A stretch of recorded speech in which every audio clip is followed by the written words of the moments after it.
Peter, yeah. Danno, yeah, yeah, yeah. Danno, yeah. Danno, yeah, yeah, yeah.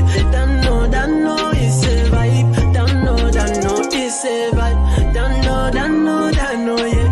Danno, it's a vibe. Danno, got the juice poured up, and I know it's a vibe. Like rolling with a Malibu vibe. Said I need more drink inside of me, like bring more cup. Cause right now it's a vibe. Danno, yeah, yeah, yeah. Danno, yeah. Danno, yeah, yeah, yeah. Danno, it's a vibe. Danno, it's a vibe. Danno, yeah. Danno, it's a vibe. Hello and good evening, Spurs fans near and far. It's another pre-match preview, and I know some of you Spurs fans are probably wondering where the Brighton match reactions are coming. Just to let you know, I will be doing a match reaction to that game once I'm fully settled, okay? Because right now I'm absolutely pissed off and seething. But look, I have a special guest with me this evening, and he has every right to be shaking his bum violently and pumping his chest in Sam. Bournemouth are doing quite well. But Sam, first of all, welcome to the show. Thank you for accepting an invite. And how are you, mate? Very good. If you asked me this question about 10 games ago, I'd have been saying the opposite. But yeah, doing well, mate. My football team's doing well. Happy days. It's all clicking. So I'm chuffed to bits, man. Cheers. And big up to everyone in the chat, Jonas, the Assembled, and everyone joining, all those that are watching later. Like I said, I'll be doing a Brighton review probably later on this evening. Sam, look, it's customary on the pre-match preview. One of the things I like to do is to get insights. Yes, we've been looking from afar at Bournemouth, but tonight we want to get deeper insights as a fan, what's going on. But before I do that, and doesn't, forget about what happened yesterday. Bournemouth looking in as a Bournemouth fan. Yeah. What do you make of Spurs so far this season, and what do you make of Postecoglou? Yeah, it's a difficult one. I think the football that you're starting to play is really exciting. It's unpredictable. I think that you were one of the best sides to have visited us so far this season. In James Maddison, who I know is not going to be available on New Year's Eve. In James Maddison, he's probably been one of the best players we've seen at Vitality Stadium. He was pulling the strings, he was running the game. And it was just a really professional performance from you guys. And it's no holds barred, front foot football, free flowing. With that, of course, comes some, there's a lot of ebb and flow within your game. So you can be susceptible on the counter-attack.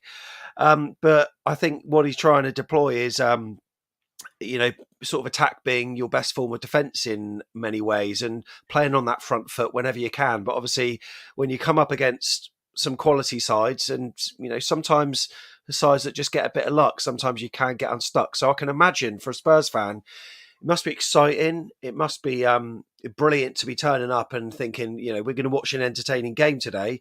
Yeah. Sometimes, though, it doesn't necessarily work in your favour. But I can imagine it's nice to see some exciting football again, at least, anyway. No, 100%. I think as a Spurs fan looking in, unfortunately, and we'll get into it later in the show, we've suffered probably the most injuries that any other club. I think maybe Newcastle's probably had the worst. But you know what? What we do is he's managing to squeeze every little bit of juice out of the players. And all of them are putting in a bit of a performance, which I respect him and I rate him for. So I think you're right. We do know we're going to have a good game. And to be fair, given the kind of injuries that we've suffered so far, we're probably exceeding expectation to be in the top 5, having lost Van der Ven, Maddison, and to still be getting wins and getting a draw against City. Yesterday's game was a bit of a debacle, but we did come back. We could have easily won the game. Any neutralist, it could have easily been 7 or 8 all. It was that kind of a crazy game. So it hasn't been bad, but we do need Levy to spend in literally from next week. If he doesn't bloody spend, I'll be outside that stadium and I'll be doing a Mission Impossible with Tom Cruise, getting in there and pulling Daniel Levy out if he doesn't do it. But you know what, Sam, I was a little bit shocked, and I want to get your opinion on this because I thought Gary O'Neill was doing a bloody great job. I mean, I think he's the most underrated manager in the game at the moment. He had you playing some sexy football, man. I remember the game last season when we came back and we snuck was it a draw or a win? Do you know what I mean? And he's gone off to Wolves. He's got Wolves ticking and playing that sexy football. And like you said, 10 games ago, I would have been like, you guys are donuts. How did you get rid of Gary O'Neill and bring this guy in? Has this guy, and I know you know how to say his name, has he sorted it out for you? Are you happy with him, or did you guys make a terrible mistake in getting rid of him? No, I think we made the right choice in the end. And look, Gary O'Neill, Bournemouth fans are going to be always thankful to him for what he did for us. We were a team that didn't really know what we were doing under Scott Parker. He was such a negative manager. He threw the players under the bus so many times. He kept on saying that we need to spend in order to survive. And then Gary O'Neill came in, 4 games in? We'd just been battered by Liverpool 9-0. And then he steadies the ship really well. He comes in, he utilises the players he's got, and he gets every last drop out of them. When Scott Parker was sacked, we were in 16th, and then Gary O'Neill had a number of games and actually took us down to 20th in January. But then we got a number of new signings through the door. And then we had this incredible run, including winning at the Tottenham Hotspur Stadium, of course. And we finished like 14th, 15th, and relatively comfortable on 39 points. The football was okay. I mean, some of the matches were so memorable and absolutely brilliant. But then there were others against, I would say, the lesser sides. You know, we're one of them. That were hard to watch, and we didn't really get results. And we're seeing that with Wolves at the moment. They get some amazing results, like Manchester City. They're holding Liverpool, but then they're playing some other sides sometimes outside of the top 6. Brentford aside, of course, who they smashed up 4-1 the other day, where they should be getting results when they don't. I think his football, it didn't really have an identity as such. So I think for our recruitment team, we didn't really know what type of players that we should be getting in. So, and I think with Gary O'Neill, you've probably got a ceiling of where he can reach. So we've been eyeing up this manager for a while. He's done really big things in La Liga with Real Vallecano. We thought, let's see if it works. At the start, it wasn't working. And like we were thinking, God, this is an expensive mistake here.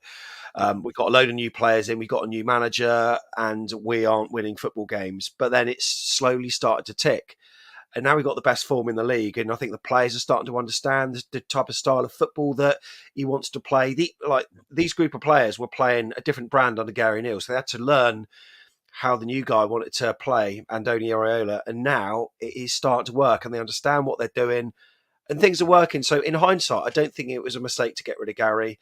But also for Wolves, I don't think it was a mistake for them to get him. Certain managers fit certain clubs, and he speaks really well as well. Like when you see his post-match interviews, they're brilliant to listen to. So I'm really pleased for Gary, but I'm also really pleased for us as well, because now I don't think there's a ceiling of where we can get to. We're a small club, we know that. We're tiny, but you never know. We're sort of maybe looking to emulate the Brightons, like a couple of seasons down the line. So no, it's worked out well in the end. We just hope we can carry on that run on New Year's Eve.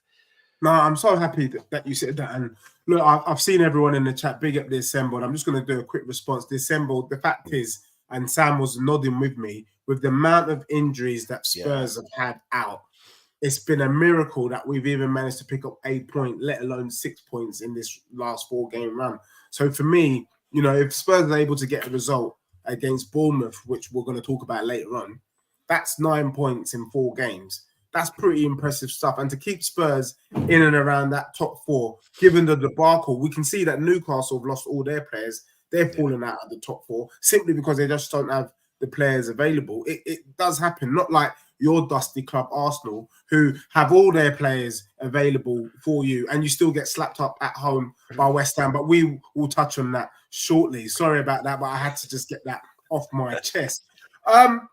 The one thing that I did like about your team, Sam, is you always had ballers.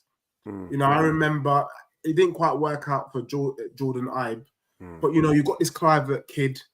And what's happened to Solanke, mate? Because he, for me, always flattered to deceive. A lot of potential, almost like a Ryan Brewster. I rate Ryan Brewster. These are all ex-Chelsea boys.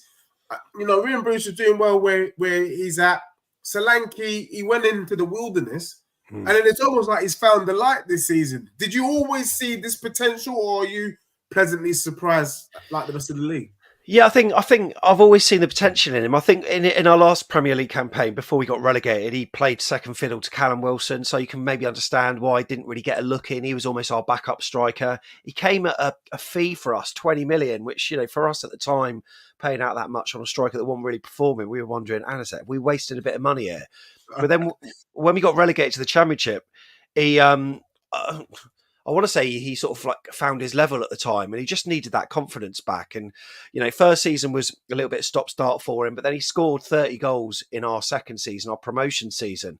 Last season wasn't overly great, but I think that's probably because of the type of football that we were playing. He was having to come really deep. He had to collect the ball. He was playmaker. He was doing everything, and we were finding that there weren't many goal contributions from many other players. So he had the kind of weight of the world on his shoulders to score goals for Bournemouth. But now, under the new manager, he's really thriving because we're scoring from all areas.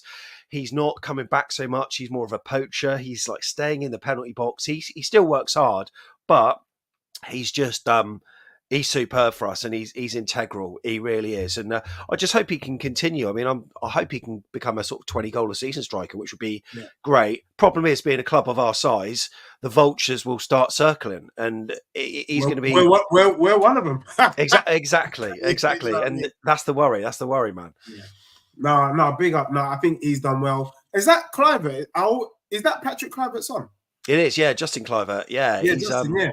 Yeah, he scored a couple of goals for us. He's done well. He's done well. I think he's not scored as many goals. Well, he's not showed the scoring prowess of his dad just yet. But he's a young player. He's one of the first players to have scored in like Europe's top 6 leagues or whatever at the age of 24.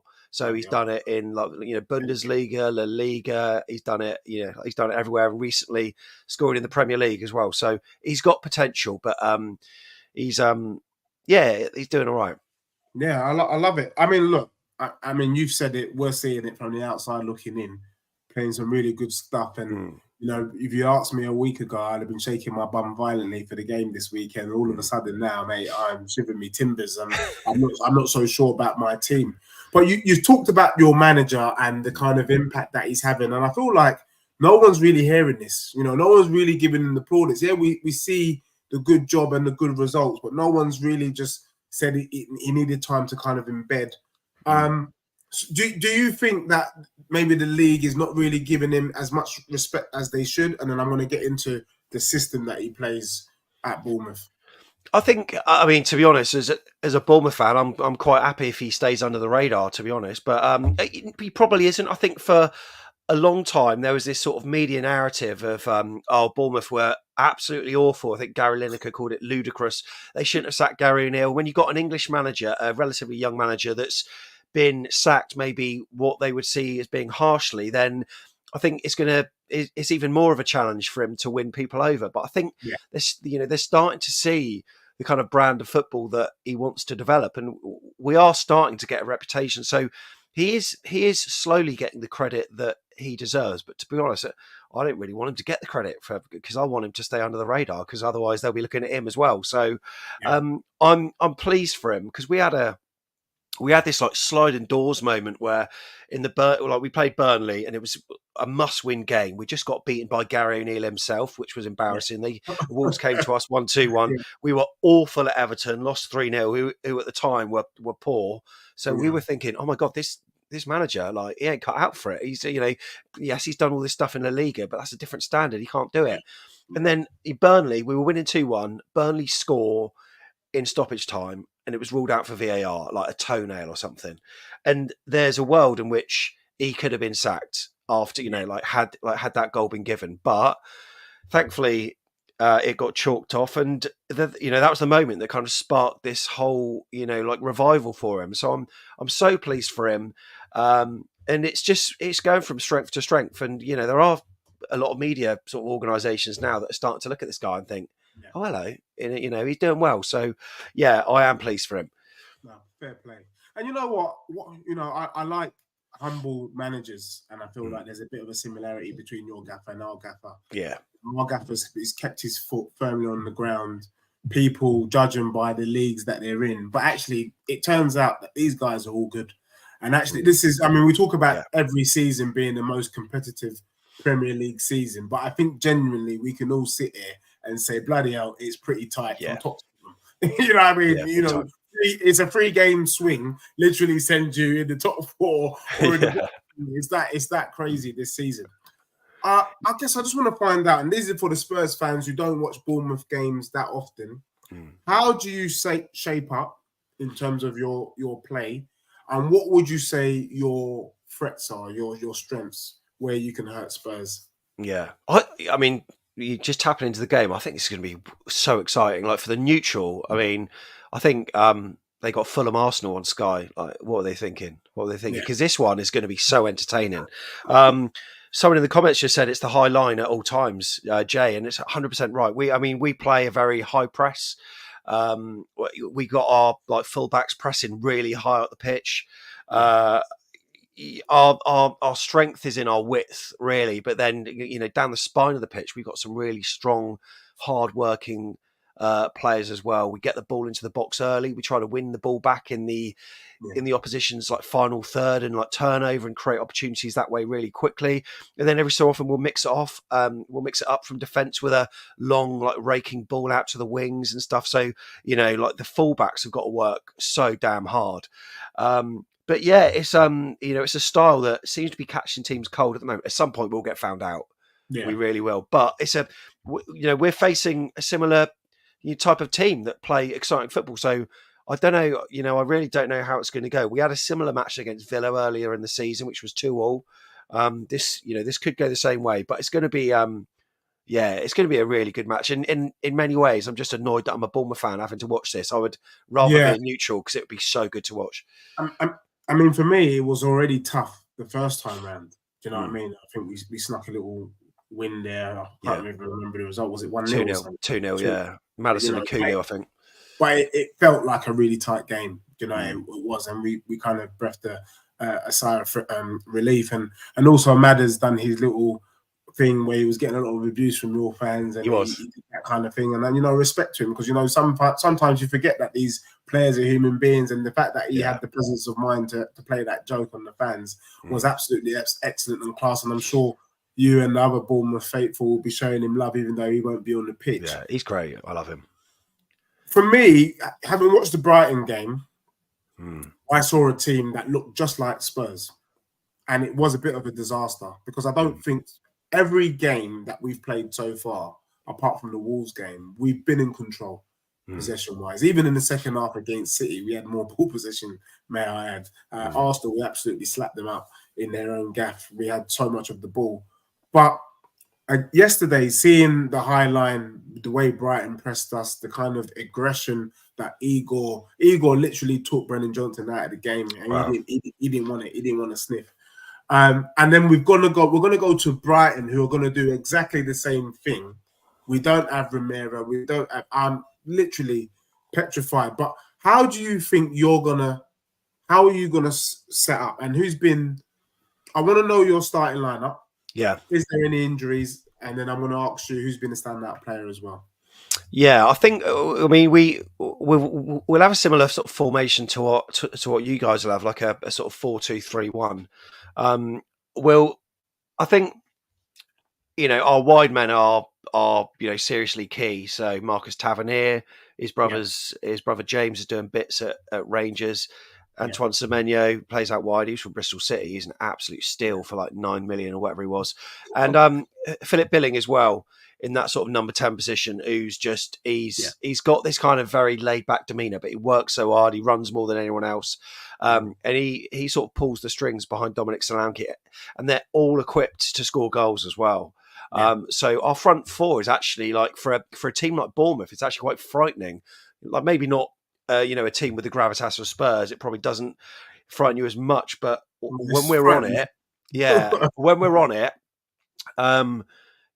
we can we can do really well, and we're just sort of thinking like with the players that are out, like Perisic and Van der Ven, etc. We're starting to think, actually, could we get something here? So a lot of Bournemouth fans are thinking that we might actually be able to.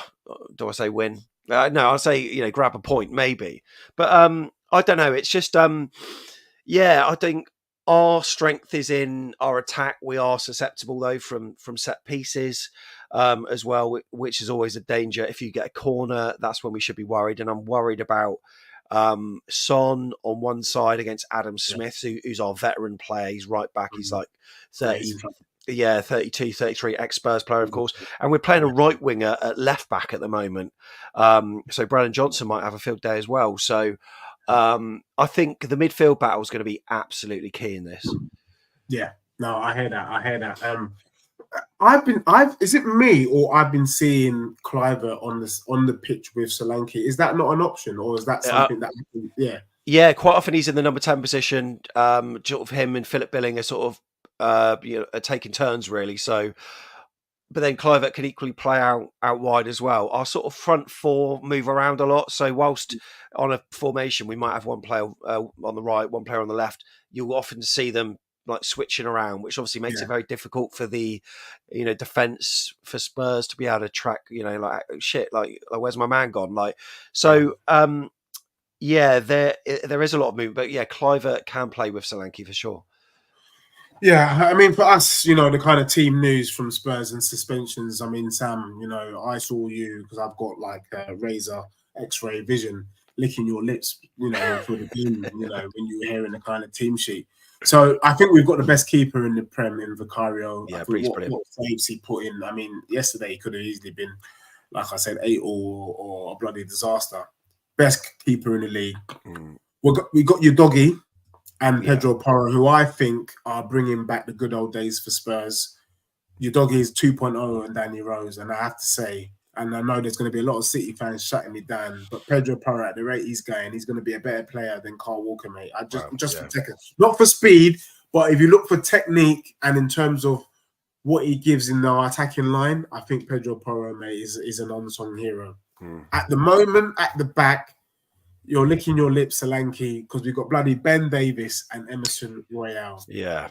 It's a disaster. I mean, they're literally having to do what they can. Obviously, it's unfortunate that this game is not on the 1st or the 2nd of Jan, because we would have needed to pull someone literally at midnight to try and get them into this game, but we can't. So the one positive thing I will say, though, is Tottenham tend to have a lot of ball possession. So even though on paper you look at Emerson Royale and Ben Davis and think, easy pickings, it's not that easy to get the ball off the Spurs back line. They're actually quite good. And actually, dare I say it, Spurs fans, before you shut me down, Emerson Royale has been an unsung hero. He had a disaster yesterday, but the whole bloody team had a disaster yesterday. So I'm not just going to pick on him. Where you guys are probably even more licking your lips is the fact that we're going to go in with a midfield. Has Pape Sarr, who I think, again, he's our version of Basmati Rice. He's been doing an absolutely fantastic job.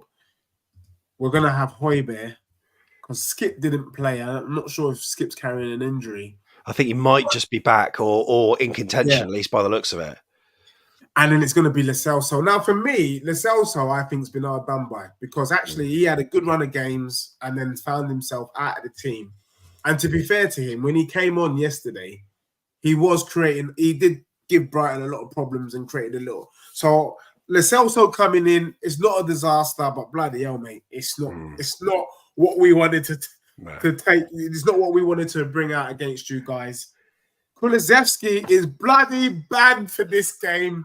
That's well good for us. Absolutely huge. I mean, he's a person that's been like in recent matches at Bournemouth. Last season when it was 3-2, this season when it was 2-0, he was so important. And you also mentioned like the fact that you will have more of the ball, but then most teams that we get results against have more of the ball. Like Man United had 69% possession. So in a way, like those stats, like it don't really matter really, because we just try to hit you where we can. But the players, you've got better technical quality, and that's what could decide it. But Kulu though, massive miss. He's a massive miss, but I can just see, Sam, that even though you're trying to be polite, and I'm really grateful for that. Tottenham are bloody there for the taking. I can see it in your face. I can see it in your whole squad's face. So if Kulu doesn't play on the right, it's likely that we're obviously going to go with Richarlison up top. Yeah, Brennan Johnson will be on the right. Son will be on the left, and then the number 10 will be Lo Celso. It's not great. The only other positive factor is we will be at home and we will be hurting. Yeah. And the one good thing about Spurs so far this season, again, people might argue with me differently. I felt like we got responses even though we were losing. We lost to Wolves. I felt like we were unlucky against Chelsea, but I saw a response in terms of performances, even if it's not results. And I think that the Tottenham players, the confidence, the way they were able to bring back 2 goals in Brighton, if they can take that same energy into the game against Bournemouth, I'm not saying that we can win the game, but definitely we can make it difficult, and maybe we can get a draw or sneak a cheeky 1-0. I'm not sure. I'm not confident, but I was impressed with Veliz, the little cameo that he did. He's a little 19 Argentinian player, the sort of movement. He could have easily got a second goal yesterday. Just showed me that maybe our bench line, and that's Postecoglou, that's the genius about him. He can bring on these, not many teams can bring on 3rd or 4th or 5th choice and get them to do something. You know what I mean? True, and that's what we're doing. Brian Gil is like 10th choice. Believe is like 11th, but they're coming on and they're doing a bit of a job. So for me, we'll have more of the ball.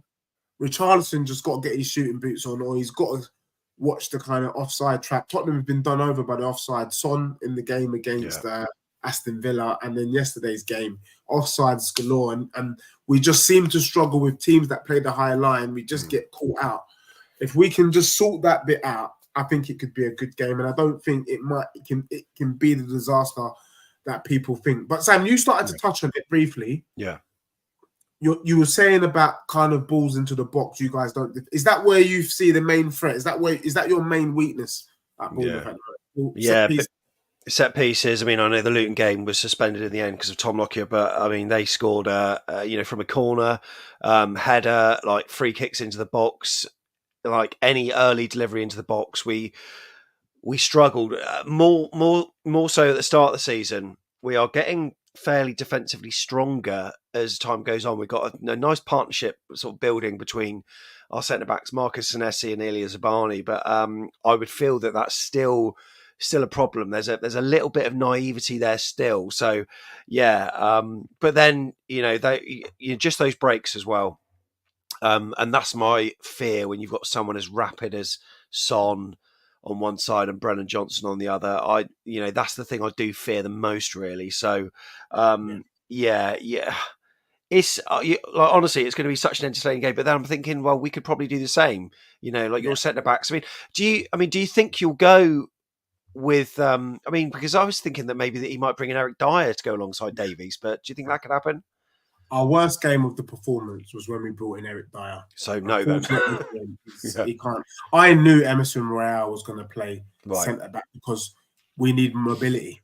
Yeah. It's not even the fact that he's got anything against Dyer. We need mobile players, and Emerson Royale is a smart player. To be able to use him as a left back, right back, centre back, he's not a clown. People like to give him a lot of a hard time.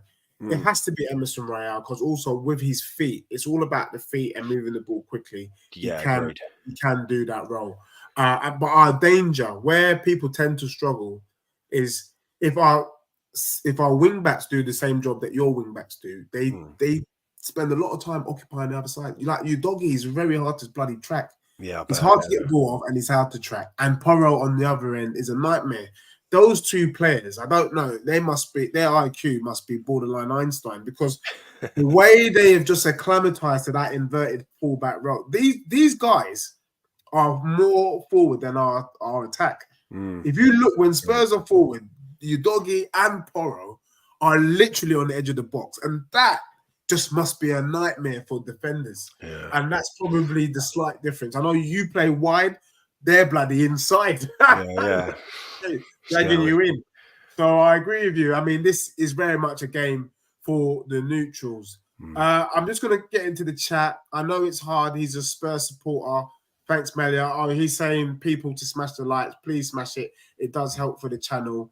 Jay Green's Brighton is Spurs bogey team. I wouldn't say they are. We normally slap them up. But, yesterday was just one of those games. We take it on the chin. We moved a bad day at the office. I haven't recovered and I won't be recovering anytime soon.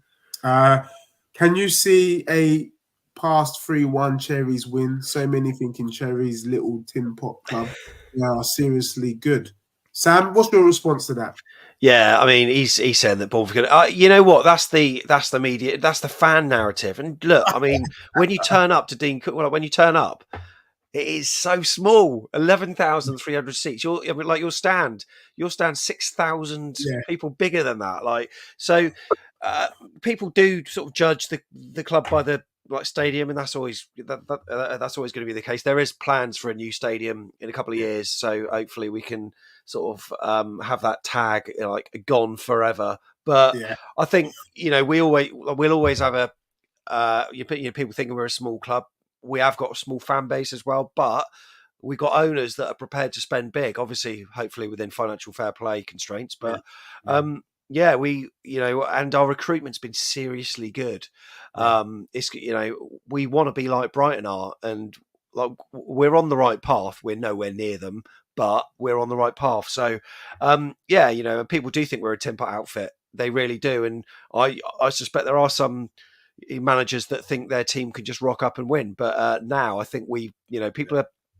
Start to prick their ears up a little bit and think, actually, this side are decent. So, hopefully, teams will always have a game against Bournemouth now. And that's the thing that we always struggled, especially when we first went into the Premier League. Like, we would get slapped up by the top six sides every time we played them. Sometimes you'd be getting out of bed and like we know we'd be going to like White Hart Lane or Tottenham Hotspur Stadium. We're thinking, is there any point? Because we know we're going to get smashed. But now we're waking up, in the morning, like when we went to Old Trafford, I was thinking, you know what? We could get a draw here. And we ended up beating him 3-0. So he's instilling more hope for us, which is brilliant. Fairs. And look, and the sentiments coming from the chat, Malé saying Bournemouth can test any team. Look what they did. I think he was going to say to us last season. I'm sure who us is, but I'm not too sure. But I agree. Look, the thing that I think is quite scary is if we're not careful, mate, all these teams on the coast, mate, might bloody take over. You've got Brighton, you know what I mean? All these lovely seaside resorts, we're going to take over the Premier League, which is it's really scary stuff. So, I'm not mugging. I respect it.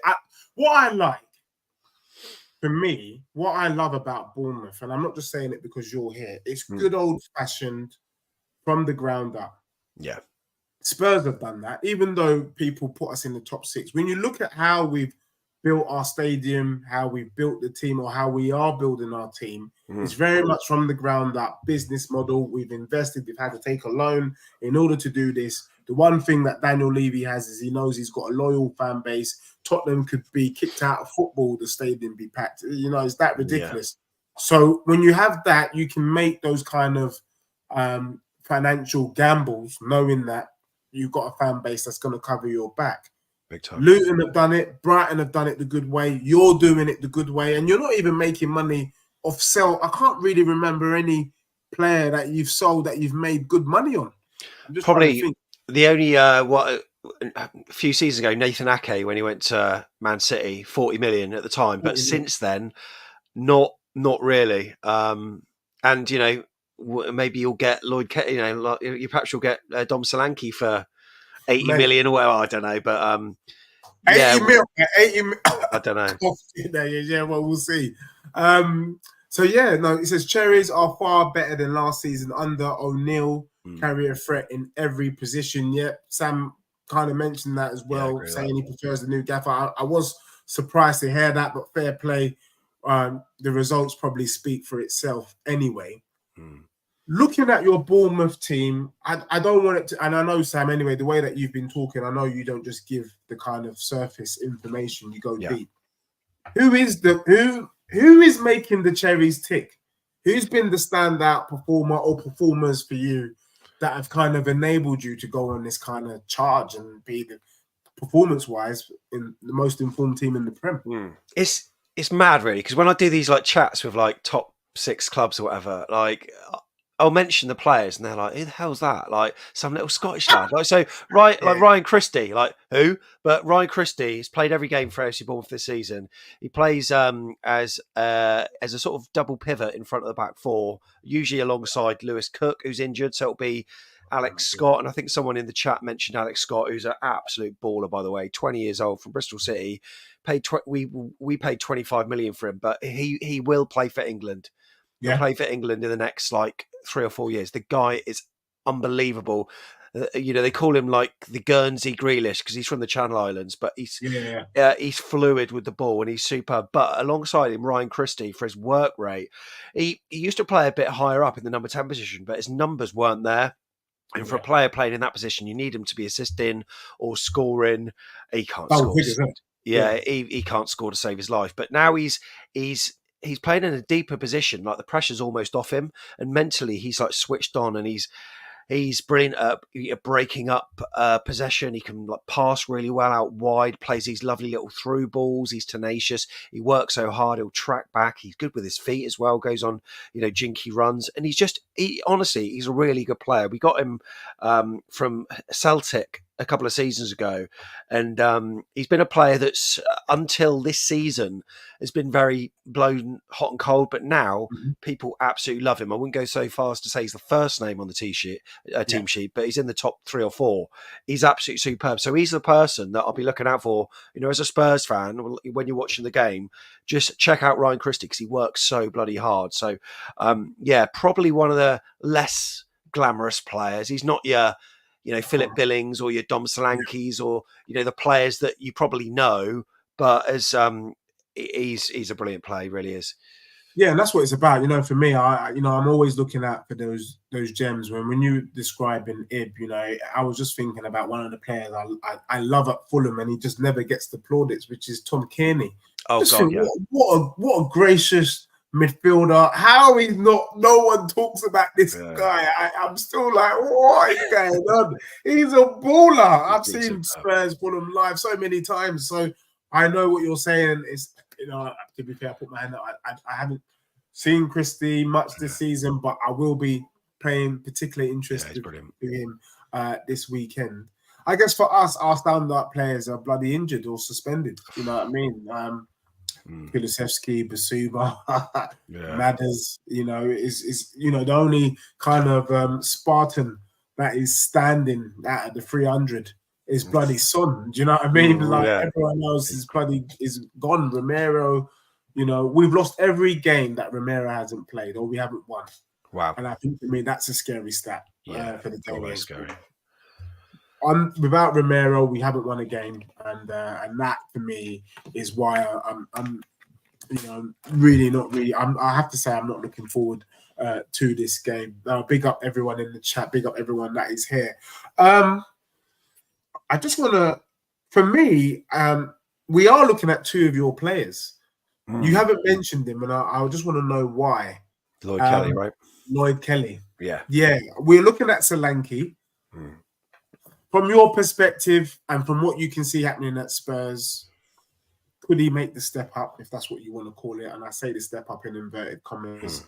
And is Lloyd Kelly someone to be shaking our bum about? I was with an Everton fan just last week, and he was wax lyrical about Braithwaite. And I agree. These are all, English prospects coming in, doing their thing. But Lloyd Kelly... Yeah, I think with Dom Solanke, I think he's he would be able to make the step up. I think Spurs' system would actually suit him really well.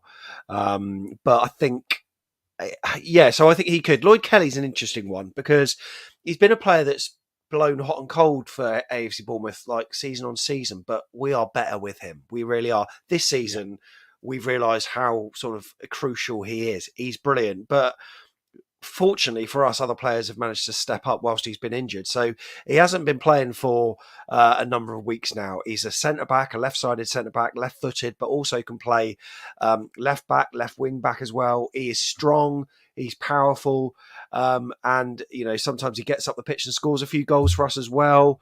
Like very good in the air as well. I think he would suit Spurs really well. I think that's the club really that he would probably end up joining, unless Eddie Howe manages to tempt him to Newcastle. Yeah, because obviously Howe was the one that brought him in. Into Bournemouth, and has always been a sort of distant admirer of him, like even at Newcastle. And so I wouldn't be surprised. It's probably Spurs or Newcastle. I've got a feeling probably want to stay in London though, so I wouldn't be surprised if it's Spurs. But he's absolutely superb, and he could make the step up really well. I really like Lloyd. He's young, and he's just he's a really good player. But fortunately for us, we've managed to have players that have been able to step in. If they get injured, then we'd be crying out for Lloyd. But whether we'll see him play in a Bournemouth shirt again, I don't know. He's injured at the moment. But if Spurs come in, obviously his contract runs out end of the season, but then they might come in with a cheeky bid. I don't know. I would like to see him stay until the end of the season at least, but I think he wants to go. And he wants to test himself. He wants European football. He wants all that. Something that Bournemouth will not bring him. Let's be fair. He wants to play in front of big. No, he wants to play in front of big crowds every week, and 11,500 isn't really ticking his box, which you could understand. So, he is a great lad, and I certainly wish him all the best. And he would do great at Spurs. Big up to you, Sam. And big up to also your kind of your insights about your club. Look, I Bournemouth are coming, man. Yeah, they're coming. We know you're coming. It's almost like it feels like the sleeping giant, and the more people don't, sit up and take notice of Bournemouth, the more you're gonna sting him in the tail. That's how it kind of feels. As for me, I fully respect Bournemouth and what you're doing, and I'm not shaking my bum violently about the game this weekend against my club. But big up to you. And if Lloyd Kelly comes in and is able to do a job, or Solanke, in a day and age where strikers are few and far between, true. There is a shout there, and bring some money. I mean, what I struggle to understand, and I'm sure you can agree with me, is how Bournemouth are always able to find these gems, just like the Brightons of this world, and then these so-called big six, what are their scouting teams doing? Yeah. Why are we allowing you to get a bloody Alex Scott for 25 mil? Why are we going in for Alex Scott? Do you know what I'm saying? I can't understand it.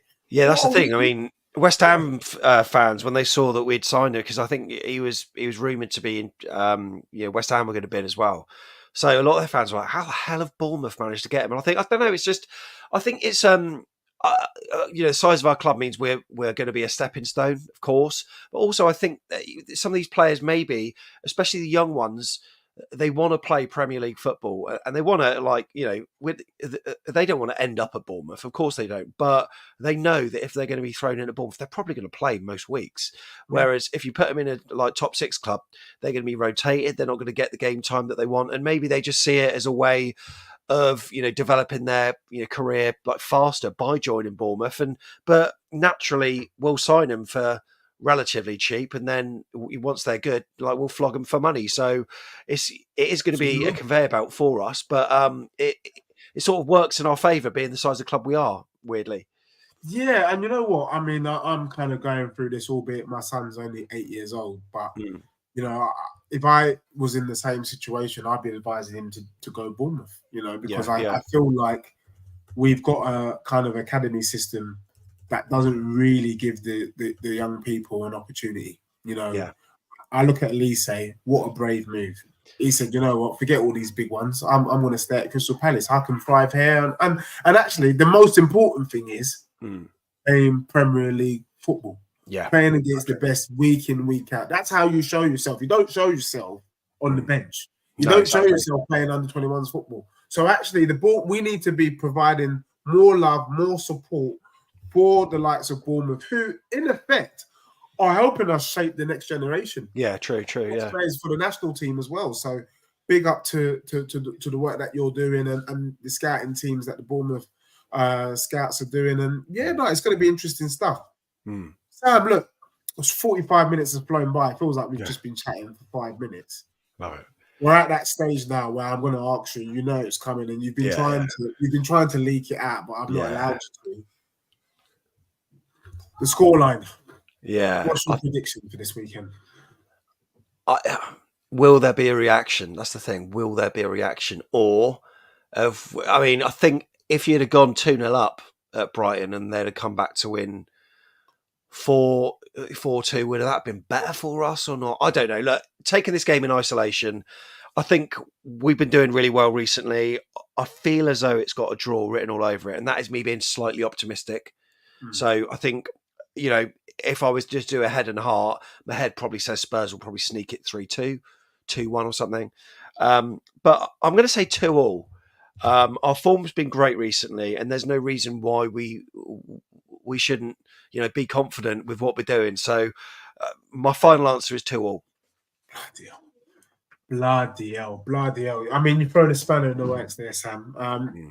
Callum there is agreeing with you about Alex Scott. I agree. This is why I was talking it up.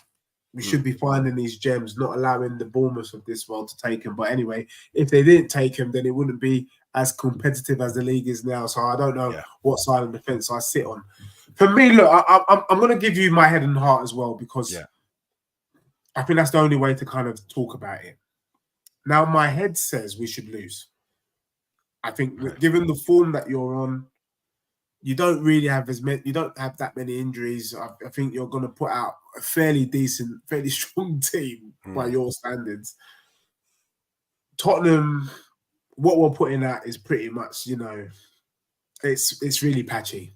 Okay, and Solanke's in the mood. So my head would say Spurs lose 2-1 at home. Yeah. But for Tottenham would need to do the unthinkable, Sam. We would need to win our first game of the season without Romero. Yeah. This is a game without Kulusevski.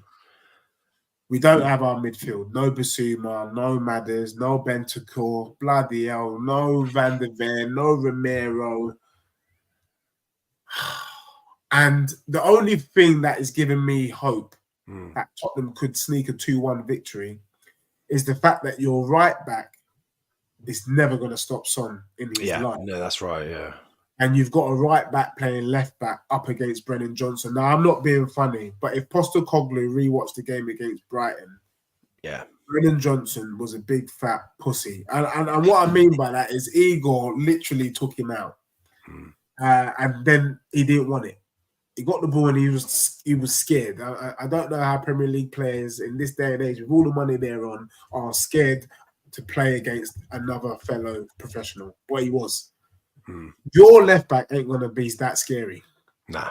He's not the Incredible Hulk, is he, in disguise? No. And so because of that, I think Brennan Johnson might just have to prove to the Spurs faithful that he's not a pussy and actually he can do a job. And that's the only reason why I think Spurs could sneak a 2-1. The other thing as well is that although you have been scoring goals, you guys do squander a lot of chances. Don't. Yeah, we do. You guys are the squanderers. Yeah, that's right. So, I think that's fair. So that's why I'm probably going to edge a 2-1 win. It's not going to be neat. And you are going to play the high line because your manager is just as stubborn as Postecoglou. And you're going to have to do a Brighton, which is you're going to have to play with a lot of energy and outmuscle us. And I'm just not sure that your players will do that. So that's probably my prediction. Fair man.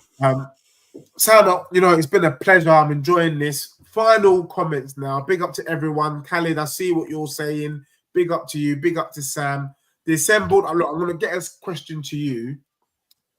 He says, Deji, do you think an out-and-out striker is a position on the pitch that is slowly being removed out of the modern game? I think that's a good question for us to answer before I land the last question. I said at the beginning of the season, Sam, that Arsenal needed a striker.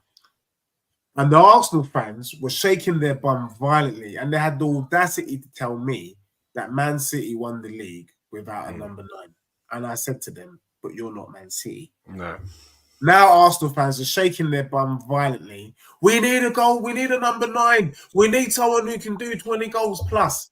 So I think there is still a space for a number 9. I still think there is a space to bring back 2 strikers on the pitch if you can. Yeah. You've just heard Sam say sometimes Kluivert is on the same pitch with Solanke. I think it can be fluid and it can move around. But if to phase out the game of a decent number 9, that's why people are shaking their bums for Ivan Toney. You know, this guy is going to probably go for 80, 90 mil. Because he's just a number 9. He just does what he says on the tin. The Van Nistelrooy in disguise. Get the ball and put it in the back of the net. And goals get you wins. The reason why we're talking about Solanke is because he's putting the ball in the back of the net. If he wasn't doing that and he was just giving people assists, I don't think Sam would be so happy and wax lyrical about Solanke. Even though we know Solanke's of pedigree. Any young talent that has come through the Chelsea academy system, we can't be calling rubbish. Solanke is one of them, and yet we've not given him respect until this season. It's a madness. So goals equals results, and with the money in the game, I think it's needed. Sam, I just want to get your view. Are you of the same opinion, or do you have a slight? Yeah, I mean, you've pretty much taken the word out of my mouth, really. I think it's so interesting because Dom Solanke was a player that wasn't just a number 9. He was a number 10. He was doing everything. And as a result, his game suffered. Now he's more of an out and out striker than he's ever been. He still works bloody hard, but and now he's reaping the rewards for it as well. So I'm broadly sort of agreeing with what you said there. Really, I mean, I couldn't have put it better myself. You know, great minds think alike. That's it. Sam, final question then for you. Yeah. With everything that's happened so far, obviously, I don't know what you were expecting Bournemouth to do under this new gaffer, but given what you've said so far, you were probably waiting to see. What does success look like for Bournemouth this season for you? So difficult because it could be a sort of Newcastle United situation last season where success would be just, being better than we were the previous season or being top 10. But the more the season goes on, your hopes are like, oh my God, we could get Champions League, whatever. Exactly. Not that would happen to us. But I think a sort of 11th or 12th place finish would be brilliant. But ultimately, a team our size, we just need to survive. We're going to do that. We will do that. I think the successful gauge of the season is getting more points than our best ever season, which is 46 points. That was in 2016, 2017. That was our second Premier League season. We got 46 points, which put us in 9th place. I think that was one. Yeah, that was a one-off because now if you get 46, you're looking at 12th or 13th or something. But just increasing on that points tally, I think would be successful really for us. But look, if we get top 10, I mean, happy days. Happy days. We'd be more than happy than that. To be a club the size of Bournemouth and finish 10th in the best league in the world would be absolutely phenomenal. So that would be successful. But look, anything in and around 12th I'll be happy with that. Damn, you know what? I kind of respect that, and I like that because when you said 46 points, with the numbers that you guys have managed to kind of conjure up so far this season, I'm thinking 46. You guys should literally smash that out. Yeah. Well, you'd hope so. Yeah. Do you know what I mean? I'm just checking your numbers again so far. And we got a game in hand as well because that league. Yeah, bloody hell, man! You guys have already wrapped up 25 points, mate. Yeah. So less than half the season. Yeah, what? So you never know. You can never know. Get another bloody 21 points, surely. Yeah, you'd think so. You'd hope so. At least if you do double, get 50 points. Yeah. That does finish you about 11th spot from the table, which I guess is respectable, but gives you a platform. Exactly. No respect to that. I guess for us Spurs fans, we were hoping just for better football. We just that dusty football under Conte and Mourinho. I'll say it loud and clear. I know Conte is a follower of this channel. I did think your football was absolutely dusty, and that's a joke, by the way, about Conte following. But it was rubbish. Postecoglou has actually overachieved. We are so happy with the football, and I would go as far as to say, Sam, that if not for the injury crisis that we've been suffering, which is akin to the cost of living crisis, we would probably be top of the league. Yeah. Do you know what I mean? When you think about it, we've only played 2 rubbish games, Wolves and Brighton. Everyone else should have got slapped up, in my opinion. So as for that, I think Spurs fans were hoping for a top 4. I'm not prepared to accept 5th as a Champions League position for Spurs. I think even if we get 5th as a Champions League gift, we should be finishing 4th. Yeah, I agree. And I think if we can get a result against you, I will continue with my stance that Spurs are in for a title challenge. And I will say this, I'm not expecting Spurs to win the league, but Arsenal also lost yesterday. They're only 4 points ahead of Spurs. If people are going to tell me that Arsenal are in for the title, and people are going to tell me City, who's just a point ahead of Spurs, are in for the title, can you please include my club? That's all I'm saying. I tell everyone out there, and I'm saying to you, Sam, they've got to include my club, Tottenham Hotspur. So for me, title challenge to the last 4 or 5 games of the season, and then we'll fall off, is a great season for Spurs. But Sam, it's been a pleasure. Great insights. I feel like I know Bournemouth in and out. I'm almost regretting that we had this conversation today because I'm not going to lie.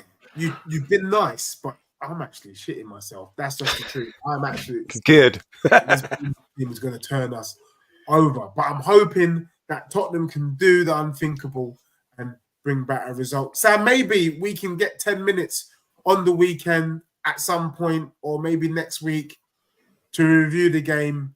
Yeah, for sure. Hopefully you're not able to tell me I told you so. That's what I'm kind of hoping. We'll see, man. So yeah, no, big up to you. And thank you. Thanks for joining us. Big up everyone. Lenny, Khalid, all the new people that have joined in. Please, everyone, make sure you smash a like. I will be doing my Brighton review. I've calmed down now. I'm back to my senses. I'm not ashamed to say it. When Spurs lose, I hide under the covers. I did. It's taken me 24 hours to get out of bed. But I am back now, and I will be back streaming. Thank you, everyone, for joining. Thank you, Sam, again. And we are out. Dano, yeah, yeah. Dano, yeah.